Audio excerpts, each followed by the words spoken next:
atuação do pedagogo traz assim, um volume, uma quantidade de trabalho que requer muito esse posicionamento como cidadão, né, com as pessoas que a gente quer formar.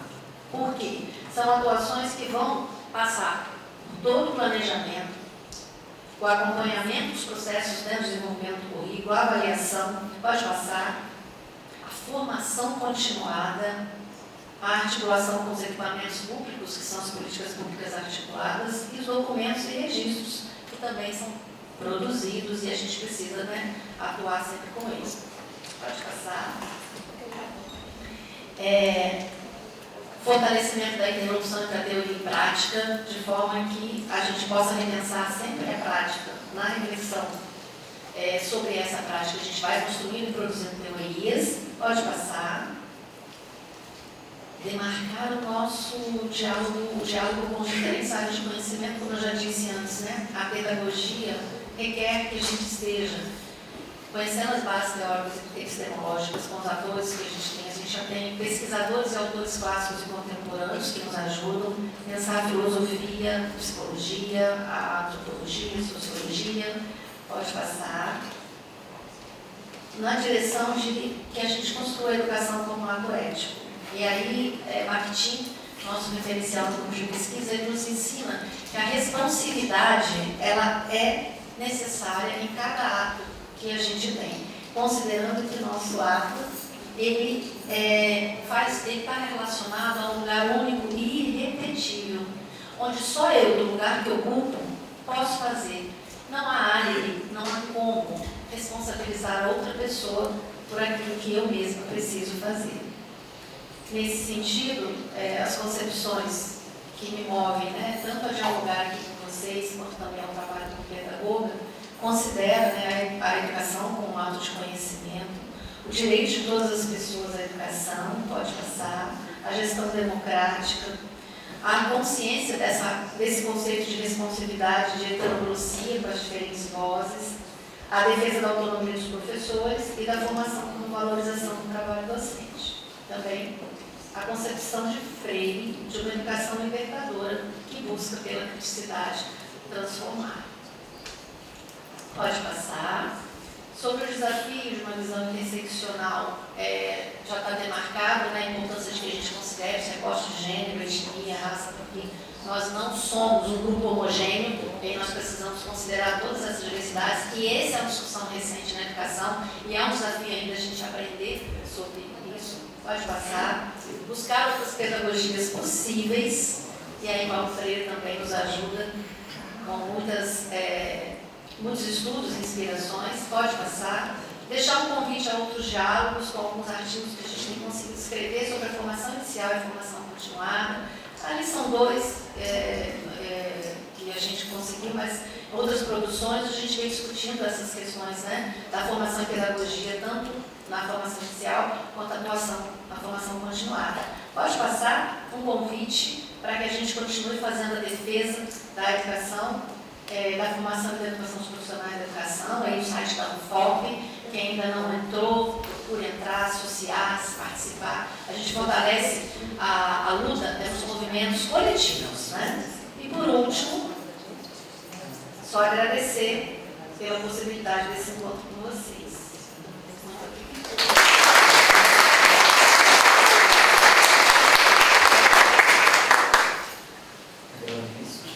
Vocês me ouvem? Sim. Agradeço a professora Maria Lucélia pela fala e fazendo só algumas considerações pontuais para passar a fala para o professor Fábio.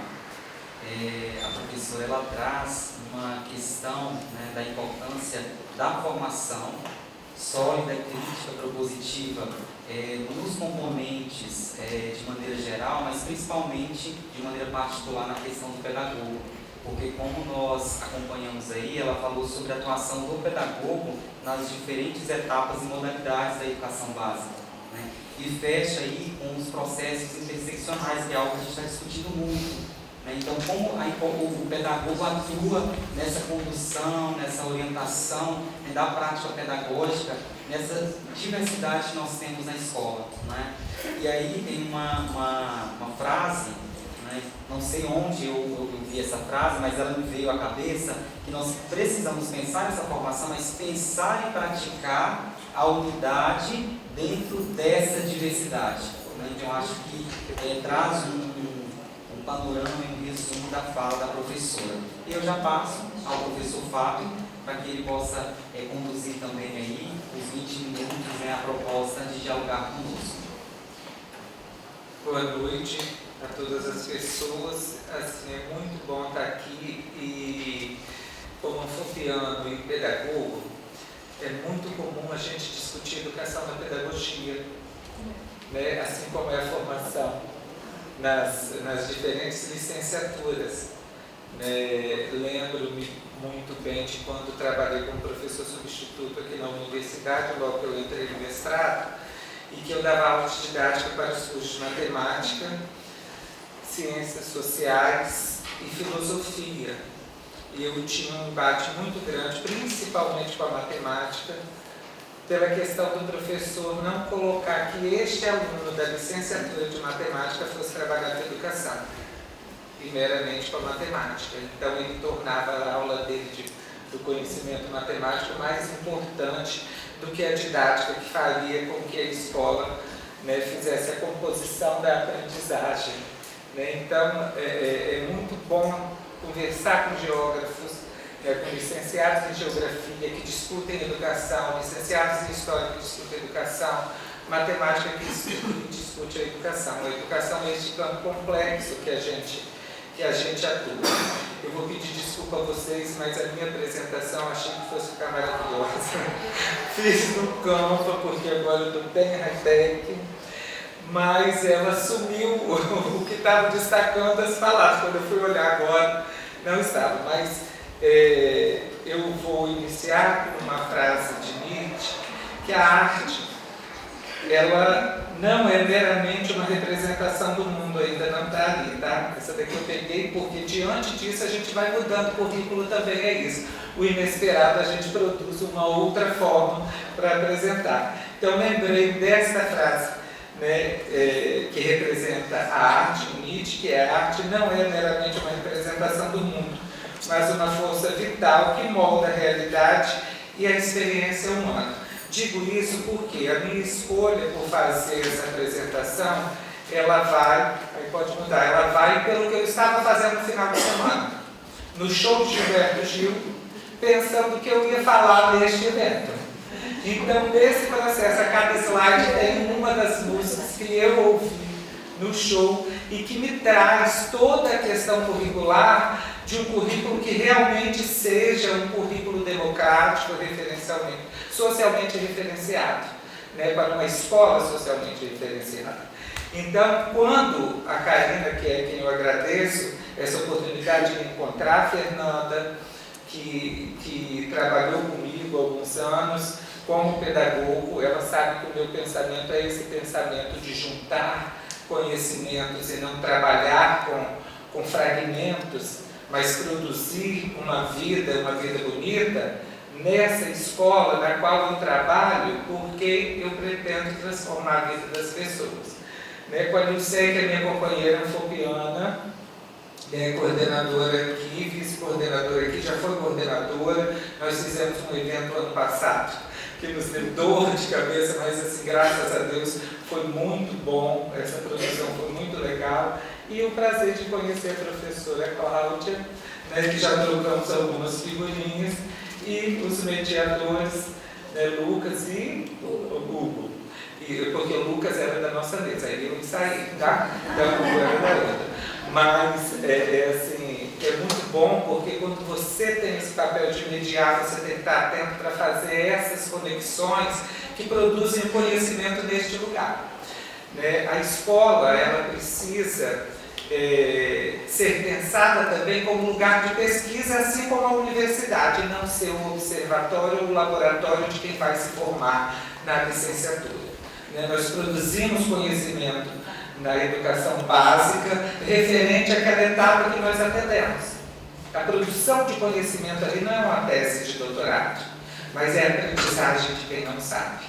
Assim como quando nós chegamos para fazer pesquisa, é lógico que nós não sabemos. Então, é o lugar do não conhecimento para o conhecimento. E diante disso, eu problematizei aqui a nossa mesa, que eu fiquei pensando, né?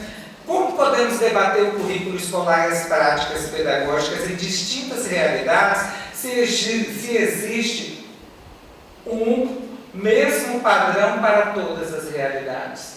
Nós trabalhamos com a Base Nacional Comum Curricular e dessa Base Nacional Comum Curricular nós trazemos bases estaduais curriculares, bases municipais curriculares. E da escola também uma base curricular que ela tem que ser monitorada e avaliada. E muitas vezes não com aquela realidade daquele aluno, mas com a realidade de quem fez a métrica da avaliação. Então aqui eu trago a pintura a obra de Portinari, que também era um livro que eu estava lendo quando eu estava indo para Minas Gerais para assistir o show de Gil. Da professora que participou da minha banca de mestrado, que é a professora Célia Linhares, e ela me deu um livro na época, que já tem bastante tempo, já em 2010, ela me deu um livro dela, né, que ela faz essa articulação entre a educação e a obra de arte. E a música de Gilberto Gil, Nos Barracos da Cidade. Então, aqui, depois, quem quiser ficar com a apresentação, eu acerto ela, tá? Porque ela está firme.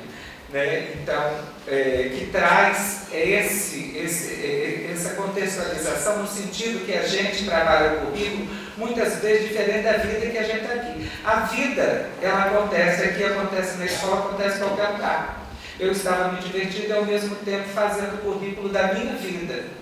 Então, a gente tira muito o currículo da vida, sendo que ele é esta vida que nós vivemos. Então, a gente precisa, né, fazer com que os nossos alunos vivenciem aquilo que eles estão estudando. Né? Pode passar? Aí eu trago. Que tempo é esse que a gente está vivendo que a gente precisa de uma legislação para dizer algumas questões? Aí eu trago aqui. Né, diante das falas das colegas, eu fui anotando, falei, já vou mudar para esse outro lado. Por quê? Nós estamos sempre pensando na educação com palavras que se remetem à doença. Recuperação é uma delas. Se recupera de doença. Avaliação diagnóstica você dá de doença. Né? Então, recomposição das aprendizagens, você recompõe aquilo que está desfalecido. Então, nós temos esta mania de achar que o não conhecimento, ele não é para estar na escola. Quando nós colocamos isso em discussão na escola, fora do currículo, porque eu quero ensinar português, matemática, história e geografia. Aí eu tiro a vida do menino para ele poder fazer, né, o que pede uma avaliação em larga escala e essas questões. Agora, qual é a questão do tempo presente? Eu trago Edgar Morin para a gente poder pensar que tempo é esse que a gente está vivendo agora, que menino é esse que não é aquele da década de 90, que não é aquele como eu que na década de 80 fazia o ensino fundamental. Né? E não sou eu também mais aquele que fez o curso de mestrado nessa universidade. Então este tempo, né, é diferente do antigo, que a nova ignorância é diferente da antiga, que vem da falta de conhecimento. A nova surge do pseudo-conhecimento. Então, o Edgar Morin traz para a gente pensar na seguinte questão. O que nós temos aí, e aí as obras depois vocês podem, né, dar uma olhada aqui, para eu não poder me prender nisso. Essa necropolítica que a gente vive hoje. Então, que processo é esse que a gente tem de conhecimento socialmente diferenciado, que o conhecimento escolar, que o conhecimento da pesquisa da universidade, ele é atacado como algo ruim, pejorativo. Né? Por quê? Porque nós temos três questões que nós precisamos discutir. A pós-verdade, a fake news e o impressionismo autoritário, que há pouco tempo eu tenho lido a respeito e que me traz muitas angústias diante de que hoje nós estamos num mundo mais rápido e num mundo no qual a gente produz um pseudo-conhecimento a partir de likes, a partir de influências, a partir da mídia, e que nos impressiona e nos coloca assim, você tem que acreditar nisso. A gente viu e sobreviveu a 6 anos de um governo que atacou a ciência, atacou a escola, e por isso hoje a gente precisa discutir dessa forma. Né? Essa necropolítica, ela traz um currículo perverso para o aluno e para a transformação da vida dele. E aí, outro questionamento. E o currículo e as práticas nesse contexto, que aqui não deve estar aparecendo, né? Que aqui está lembrando. Então, precisam ser problematizadas nos processos de subjetivação presentes na complexidade entre currículo e práticas escolares. Por quê? Quando a gente fala em práticas escolares, elas estão nesse currículo. No currículo da vida deste menino, eu não separo o que é currículo e o que não é, porque senão eu fico na base nacional comum curricular e na lista de conteúdos do que eu tenho que passar para ele. O que é currículo? Eu me movimentar na vida dentro da escola. Aí eu trago aqui o inusitado trazido pelas colegas em muitos momentos, aquilo que não estava previsto, e o que a letra morta da legislação nos traz. Por quê? Porque se cria uma legislação para ela não sobreviver. E o que traz nesse sentido? Itinerário formativo do ensino médio, interdisciplinaridade. Precisou-se criar uma legislação, você é obrigado a ser interdisciplinar, justa posição de disciplina, se não sendo interdisciplinar. Porque, por exemplo, eu trabalho violência em qual atividade? Para diminuir a violência, porque a gente ensina com um propósito para a mudança de uma determinada sociedade que tem um projeto societário que ele é muito claro hoje na política neoliberal. Né? Então, esses processos, eu fico me perguntando em que momento que eu não estou sendo curricular na minha vida e na vida do aluno. Se é o caminho, como a colega Cláudia trouxe, Tomás Tadeu. Ou se não é nessa liquidez da sociedade que balma atrás e nos coloca enquanto jogadores e vítimas desse jogo também. Né? E que negociações que nós fazemos com o nosso aluno e com os nossos colegas em sala e na escola para poder produzir um conhecimento na nossa vida e na vida dele, porque a minha profissionalização como professor está nos 34 anos de magistério que eu tenho. E que eu só não fui servente e vigia na escola. Eu começo como auxiliar de secretaria, chego à gerência de ensino médio na Secretaria de Educação. E quando eu fui fazer o doutorado, falaram: por que você não continua aqui na Secretaria de Educação? Porque eu sou de escola. Eu sou professor. Meu cargo efetivo é pedagogo de escola, não é pedagogo de gabinete. Então, meu lugar é na escola. E por que não ter doutores na escola de educação básica? Por que não ter uma formação, né, na qual a gente coloque realmente a importância que tem ensinar os mais novos? Né? Isso é muito importante. E nós damos total formação, né, assim, a qualidade da formação está na universidade. Se produz conhecimento na pesquisa, e eu faço pesquisa na educação básica. Aí eu sou doutor, faz uma pesquisa na educação básica e vou para a formação de professores. E a minha pesquisa foi sobre educação infantil. E não foi sobre a formação do professor de educação infantil. Então existem contradições que a gente precisa vencer. Então eu preciso pensar, refletir, futucar, discutir o discurso hegemônico e dominante que está aí, na maioria das vezes, invisível, para pensarmos de outra forma, rompendo com a ideia de um currículo único, que nós temos uma base que é a única e que ela não é a base, ela é o teto, porque ela é o mínimo, porque você tem uma carga horária para dizer, são tantas horas de itinerário, são tantas horas disso, são tantas horas daquilo, são tantas horas não sei o que lá. Tem um monte de coisa, falei não sei o que lá que eu não lembrei a palavra. Mas aí assim, a gente tem, estou correndo, tá gente? A gente tem também, ainda no ensino médio, eletiva, que você não elege ela porque é de acordo com o que a escola tem disponibilidade de fazer para você. E o aluno vai eleger o quê? Nada. É o que tem lá na mesa dele. Então, travestida de uma propaganda de qual o aluno teria que ter escolha, as reformas educacionais do ensino médio no Brasil, ela só foi propagandeada. E porque a boiada passou antes do ministro do Meio Ambiente ter falado no governo do inominável. Então a gente tem que pensar, o currículo está para além da escola, o currículo está na nossa vida, eu tenho que discutir com com o meu aluno, que é a vida fora da escola, porque a escola ela pertence a uma sociedade. E é um projeto governamental que não passa de políticas de governo, que não ultrapassa o campo para a política de Estado. Então, aí a gente tem aqui, e por isso tudo que eu estava falando, nós chamamos a atenção para a necessidade de luta em favor de um projeto educativo que auxilie a democratização da sociedade. Pois a importância do currículo na definição de um projeto de educação hoje se justifica em qualquer legislação, né? É justificado por um currículo nacional, que seria uma forma de redução das desigualdades regionais e o discurso da garantia de direito à aprendizagem. Quer dizer, você vai aprender porque o currículo ele é um projeto de poder, ele é um projeto societário a longo prazo, né? Bauman já dizia que de que educação que nós estamos falando? De uma educação para a vida toda ou uma educação para toda a vida? Temos que pensar sobre isso. Hoje, se você virar para um aluno de ensino médio, o que você quer ser? Estude para você conseguir alguma coisa na sua vida, porque você é da classe trabalhadora. Eu quero ser influencer.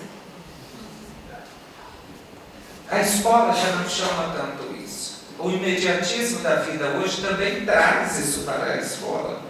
Porque antigamente nós estudávamos, nós queríamos uma felicidade daqui para frente. Eles querem a felicidade agora, e isso está em todo quanto é lugar, né?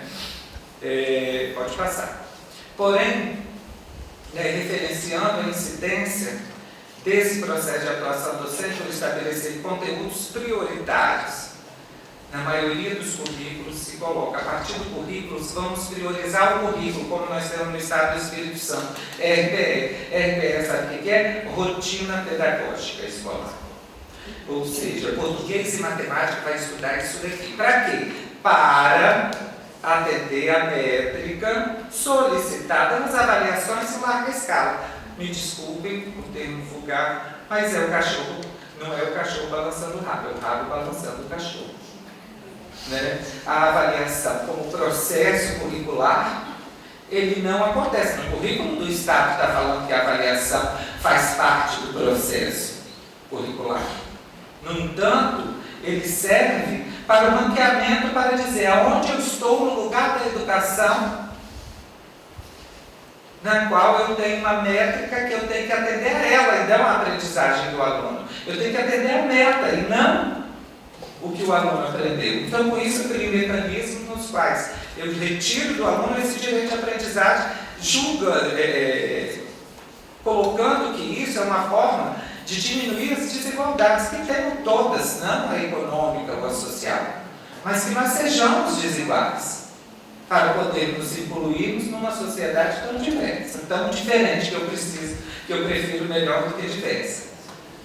Tá? Depois, isso é uma outra questão. Então, e que serão postos à prova nas avaliações em larga escala, nacionais e internacionais. A minha escola este ano fez 5, até o final do ano vai fazer 5 avaliações em larga escala. Né? Então, preconiza a formação de professores, porque a formação de professores hoje, tanto inicial quanto continuada, ela está dentro da tarefa de atender a métrica da avaliação em larga escala. Eu não preciso de doutor na escola. Eu preciso de alguém que cumpra a tarefa de atingir a meta. Né? Então, teria em seus currículos reformulações orientadas em decorrência de uma mudança curricular na educação básica. Novamente, o caminho está sempre inverso. A proposta de pretensa neutralidade, que aqui é uma parte da minha pesquisa na época, em 2014 a 2017, do doutorado, da Fátima Cossel, que ela traz esse processo do currículo da seguinte forma: a proposta de pretensa neutralidade da abordagem curricular, centrada na aprendizagem, da formação e da atuação docente focada na prática, porque hoje a gente é mais prático de educação do que realmente trabalhar a pesquisa e a produção de conhecimento dentro dessa escola. Né? Da atuação docente focada na prática, despolitiza a educação e reitera dos formuladores da política e dos governantes a responsabilização, retira, né? A responsabilização sobre os resultados desse modelo educacional na vida das pessoas. Parece que o que importa são resultados. Não parece, o que importa são os resultados dos ranqueamentos internacionais e nacionais. Assim, os fracassos da escola não são responsabilidade deles, e sim por escolhas. Já está acabando. Então, é perceptível a inviabilidade das políticas curriculares para as vidas povos que estão nos cotidianos da escola, pois não abarcam a multiplicidade de existências, experiências e desejos dos mais variados contextos de vidas que constituem a escola. Né? Então, aqui para finalizar, que eu trago o realce de Gil, que coloca que quanto mais cuidado, melhor. Sabe por quê? Porque a escola ela precisa disso. Ela precisa de muita coisa, de muito brilho, de muita diferença das vidas acontecendo realmente dentro desse processo diferente. Então, eu preciso discutir a respeito da movimentação de produção e propagação de